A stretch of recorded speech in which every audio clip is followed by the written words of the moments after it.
apa yang melalaikan seseorang sampai kemudian baru sadar di alam kubur? Di antaranya apa? Alhaakumut. Nah, terlalu tertambat hatinya dengan dunia. Harta. Nggak dilarang memperbanyak harta, silahkan banyak-banyakin. Banyakin. Tapi untuk apa? Fi sabilillah. Taati Allah dengan harta itu. Maaf, jangan kebayang kalau fi sabilillah itu untuk infak saja. Cari kotak masjid. Ya, setanah kusir. Nggak begitu, kan ada konsepnya. Ini untuk yang di keluarga. Bagaimana kenyamanan di rumah, bikin rumah yang nyaman sehingga punya musalla. Ya, anak-anak sekolahkan di tempat yang mengenal Allah, tingkatkan kualitasnya. Pakai untuk umrah, pakai untuk haji. Lihat saudara-saudara di samping. Setelah itu lebarkan. Baru ada babnya lagi setelah orang tua, saudara, kerabat, ada anak yatim, baru dibuka untuk umum. Itu ada petanya. Nah, sekarang pandai-pandai dengan harta, antum menghitung kebutuhan sebulannya berapa. Tabungan pemetaannya berapa. Nah, yang lewat dari situ, itu titipan Allah, bekal antum untuk mendapatkan ridhonya. Sebelum diambil. Antum gaji 30 juta, kebutuhan rumah tangga 15 juta, tabungan 5 juta. 10 juta itu bekal tabungan antum tuh akhirat. Maka babnya keluarkan di Quran. Apa bab ibadah lewat harta? Tunggangi itu. Jangan terlalu bergantung. Nanti begitu meninggal baru sadar. Mau balik lagi nggak bisa. Antum sekarang punya kedudukan. Suatu saat hilang kedudukan itu. Pelajari bab tentang fikih kedudukan. Bagaimana menaati Allah lewat kedudukan. Bikin kebijakan yang baik. Sebelum meninggal. Antum lagi belajar sekarang. Taati Allah lewat ilmu. Bagaimana cara belajar yang benar. Sebelum meninggal. Ada yang kerja mengumpulkan harta aja. Ya, ada yang mengumpulkan, hitung sebanyak-banyaknya sampai lupa, tidak menjadikan semua itu sebagai bekal pulang. Selanjutnya, Al-Adiyat ayat 9. Afala ya'lamu idza bu'athira ma fil qubur wa husila ma fis. Tuh. Ini untuk pelaku maksiat. Yang banyak berbuat maksiat. Apa nanti nggak malu dan nggak khawatir kalau itu diungkap di alam kuburnya? Silahkan Anda tutup-tutupi saat di dunia. Tapi kalau nggak ditobati, di alam kubur akan terasa. Saya ulangi, di alam kubur akan terasa. Silahkan tutupi. Jadi ada dua tipe pelaku maksiat ini. Yang pertama, pelaku maksiat yang menutupi kemaksiatannya, tapi tidak tobat. Ya, awas, ini tipe pertama. Yang saya maksudkan pelaku yang tidak tobat ya, bukan yang tobat. Jadi pelaku maksiat, dia sadar dia maksiat. Dia bisa tutupi dari manusia, tapi dia pilih nggak tobat. Nah ini nanti akan diungkap di alam kubur dan diberikan satu muqaddimah azab nerakanya. Yang kedua, pelaku maksiat yang sadar dengan maksiatnya dan secara terbuka dia bermaksiat karena merasa kuat dengan menunaikan atau mengerjakan perbuatan maksiat itu. Ya, nah itu dua tipe seperti itu. Turunlah kemudian surah Al-Adiyat ini salah satunya. Afala ya'lamu idza bu'athira ma fil qubur wa husila ma fis, akan diungkap suatu saat nanti. Kalaupun Anda tutupi. Tapi bagi yang terakhir, perhatikan baik-baik. Bagi yang merasa nyaman dengan kekuatannya, baik itu kedudukan ataupun harta, sehingga terang-terangan berbuat maksiat dan merasa tidak ada yang mampu untuk mencegahnya, itu saat masuk kuburnya langsung ditampakkan neraka pagi dan petangnya. Di surah Ghafir surah ke-40 ayat 46. An-naru yu'raduna 'alaiha ghuduwan wa 'ashiyya. Hati-hati. Ya, hati-hati. Wa yauma taqumus sa'atu adkhilu ala fir'auna asyaddal adzab. Jadi maaf, orang-orang yang maaf sekali gemar mengumpulkan hartanya untuk pamer saja, untuk mengoleksi dunia, tak pernah punya visi hidup untuk pulang, maka mesti hati-hati. Alhaakumut takatsur. Orang yang maksiat terbuka nggak mau sadar mesti hati-hati, ya, karena cara pulangnya itu berbeda. Teruskan. Quran surah Al-Infitar ayat ke-4. Ketiga, kan 8 ya semua ya. Wa idzal qubur bu'thirat. Al-Infitar ayat ke-4. Apabila yang dikubur itu sudah terungkap, terbuka semua. Maksudnya selesai. Terbelah. Ini kiamat. Jadi dikubur pun nggak selamanya. Ya. Ada yang pengen abadi di alam kubur? Tidak, nggak selamanya. Ya. Jadi kalau yang nikmat di alam kubur tadi kan diberi kenikmatan ya. kenikmatan pembuka. Itu cuma mukadimah aja Pak Bu. Insya Allah nanti kalau sudah masuk kubur, ya, insya Allah mudah-mudahan dimuliakan. Itu kalau dapat kemuliaan, itu cuma pembuka. Itu cuma pembuka saja, mukadimah saja. Diberi kenikmatan melimpah, enak, istirahat, nyaman dan macam-macam, ya. Itu cuma pembuka aja. Nanti satu masa selesai di situ. Wa idzal quburu bu'tsirat. Selesai semuanya, balik kita ke alam lain, puncaknya ke akhirat. Nah, ayat ini Al-Infitar ayat yang keempat ingin menegaskan di alam kubur pun tidak abadi, pindah. Oh, berarti yang pelaku maksiat tadi menyimpulkan nggak apa-apa kan cuma sementara mimpinya bangun. Iya, Cepi, cuma saat bangun lebih dahsyat. Jadi yang dimimpi keluar semua. Ya. Ya. Terus Quran surah Abasa. Ya, surah 80 ayat 21. Baik, pelan-pelan. Kalau tadi kan sudah diungkap ya, di kuburnya bagaimana, nikmatnya bagaimana, bahayanya bagaimana yang mengancam. Nah, sekarang kita akan masuk ke kubur tidak? Akan masuk tidak? Nah, maka di Abasa ini diingatkan. Quran surah 80 ayat 21. Tsumma amatahu fa'aqbarah. Orang yang hidup itu satu saat pasti akan diwafatkan. Kalau sudah wafat akan dikuburkan.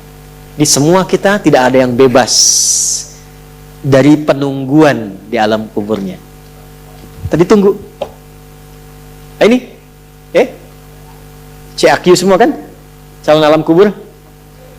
Kita akan masuk nih. Jadi Allah sadarkan mumpung masih hidup dari dua kejadian tadi, ambil ibrahnya, siapkan diri kita, karena kita nggak akan bisa menolak kematian. Kalau sudah wafat pasti dikubur. Teruskan dulu ya, kita agak cepat. Al-Mumtahanah ayat 13. Sudah? Ini nyambung semua ayatnya, indah sekali. Jadi kalau kita sudah sadar, ini resiko kebaikan, ini resiko keburukan, dan kita tahu akan wafat, akan dikuburkan, bagaimana cara persiapannya? Supaya nggak lalai tadi ya.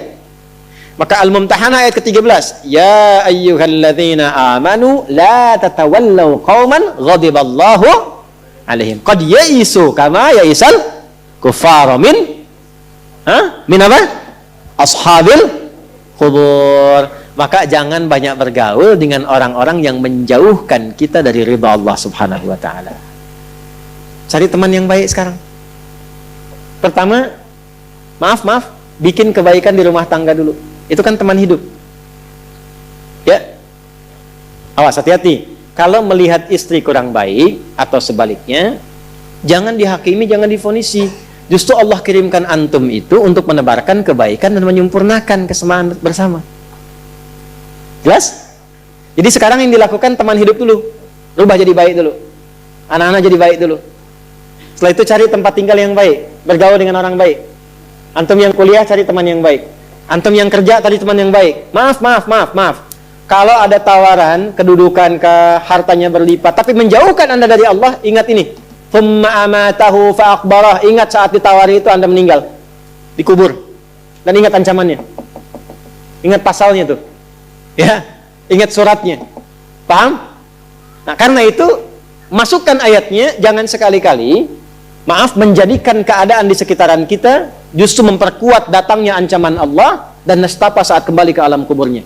Bahkan orang-orang yang tidak beriman pun, yang buruk pun, yang beriman tapi maksiat pun, itu sejatinya ketika temannya masuk ke kubur nggak mau ikut-ikutan. Makanya disindir oleh Allah. Hei, kamu ini sadar nggak sih? Orang yang mengajak kamu maksiat itu, lihat temannya meninggal pun, temannya wafat pun, dia nggak pengen ikut. Kadang-kadang dia abaikan. Coba lihat, ya ada pimpinan misalnya tingkat tertinggi, lihat anak buah bawahnya misalnya menjalankan tugas bahkan dari dia untuk berbuat salah, berbuat maksiat. Ya, apakah mengedarkan narkoba atau misalnya membackingi kegiatan yang tidak baik. Lalu tiba-tiba dia wafat, apakah peduli atasannya? Tidak. Yang ada yang terjadi jangan bawa-bawa atasan, padahal dia yang nyuruh. Terus Anda mau jadikan teman yang seperti itu? Dia pada kawannya saja nggak bertanggung jawab. Dengan imannya saja dia nggak peduli. Kalau dia dengan Allah saja nggak peduli, kenapa Anda dia jadikan teman? Dan kenapa Anda menjadikannya dia teman? Kalau bahasa anak sekarang tuh begini, Allah aja dia gituin, apalagi kamu. Kan? Ya, Nabi aja dia cuekin, apalagi kamu kan? Ini peringatan Quran, ini bukan dari saya. Ini peringatan Quran. Jangan sekali-kali Anda dimanapun Anda berdinaskah, tugas formal, Anda berdagangkah, jangan berteman dengan orang menyimpang. Karena saat Anda susah pun yang akan peduli. Temannya aja yang sama-sama berbuat menyimpang, dia sisihkan, apalagi Anda. Paham? Teruskan. Quran surah ke 35 Fatir ayat 22. Wa ma yastawil ahya'u wal amwat innallaha yasma'u man yasha wa ma anta bimusmi'in man fil qubur. Kalau Anda masih belum sadar juga, kata Allah, hei, kamu ini masih hidup, masih punya harapan, masih punya bekal. Kalau sudah meninggal, nggak sama keadaan orang hidup dengan wafat. Mumpung kamu masih hidup, karena kalau sudah meninggal, temanmu yang meninggal pun kamu nggak bisa dengar suaranya. Cuma saya yang tahu keadaan di alam kubur. Karena saya tahu, kata Allah, dan saya punya Rahman dan Rahim, dengan sayang saya sampaikan kepadamu. Karena sayang saya. Ibu maaf, kalau ada anak misalnya, ingin berbuat menyimpang, ibu cegah tidak? Kenapa? Karena ibu sayang. Karena itulah ibu saking sayangnya, maaf, jangankan anak lahir, di dalam saat dikandung pun bukankah dijaga dari yang mafsadat? Dijaga dari yang merusak. Ibu kalau sedang mengandung, mau nggak makan makanan yang kotor? Makanan yang merusak? Tidak kan? Kenapa? Karena sayang kepada bayi yang dikandung, janin yang terkandung. Di tempatnya pun disebut oleh Allah dengan rahim. Karena ada rahim, dijaga betul.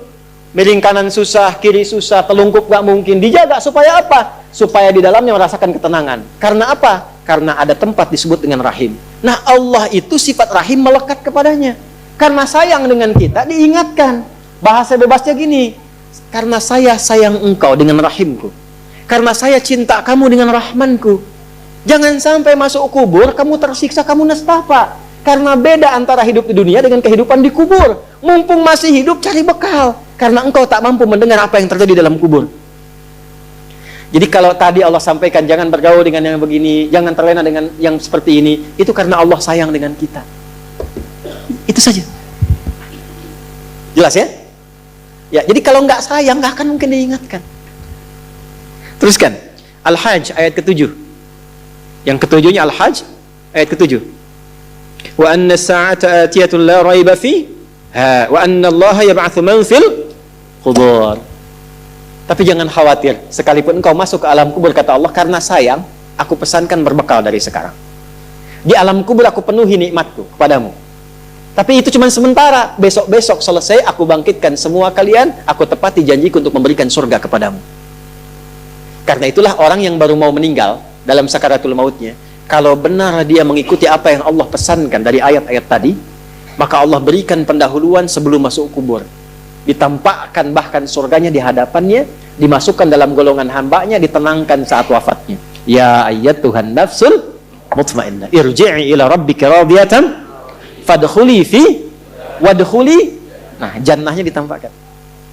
Terakhir, At-Taubah ayat 84. Quran surah At-Taubah ayat 84. Kalau ada orang yang tidak peduli dengan peringatan ini, 7 ayat nih, itu pesannya. Ini bukan ilmu taati ya, untuk mengingatkan saja. Kadang kita sulit sih, tapi kalau antum ngambil jurusan yang sama, itu insya Allah mendapatkan kenikmatannya. Contoh begini misalnya, kenapa ada ayat di Quran itu jumlah bilangannya sama, serupa dengan lawannya? Malaikat disebutkan 88 kali, setan disebutkan 88 kali. Nah, lawan tugas malaikat itu setan. Malaikat membisikkan kebaikan, setan memprovokasi keburukan. Jumlahnya sama, karena setiap hari pun kita nggak akan bebas dari 2 bisikan itu, baik atau buruk. Nah, ini kenapa ayat pengingat alam kubur dan kehidupan dunia 7 kali. Salah satu pesannya adalah karena kita 7 hari beraktivitas selama hidup di bumi itu. Maka diingatkan setiap hari. Maka setiap hari itu mesti ingat kematian. Sebelum tidur istighfar, siap nggak bekalnya, lihat temannya, selamat nggak keluarganya, ya, maaf, izin maaf sekali, saya berulang kali minta maaf nih, ya, berulang kali. Ada seorang suami, soleh, istrinya soleh luar biasa. Satu kali suaminya karena kelelahan, bangunnya agak terlambat, alhamdulillah. Biasanya jam 3, ini setengah 4 bisa. Itu istrinya bangunkan sambil bersenandung. Pak, sayang, cepat bangun Pak. Perjalanan kita masih panjang, sedangkan ajal semakin mendekat. Sedangkan para musafir sudah punya banyak bekal di depan kita, kita mesti nyusul mereka. Bangun Pak.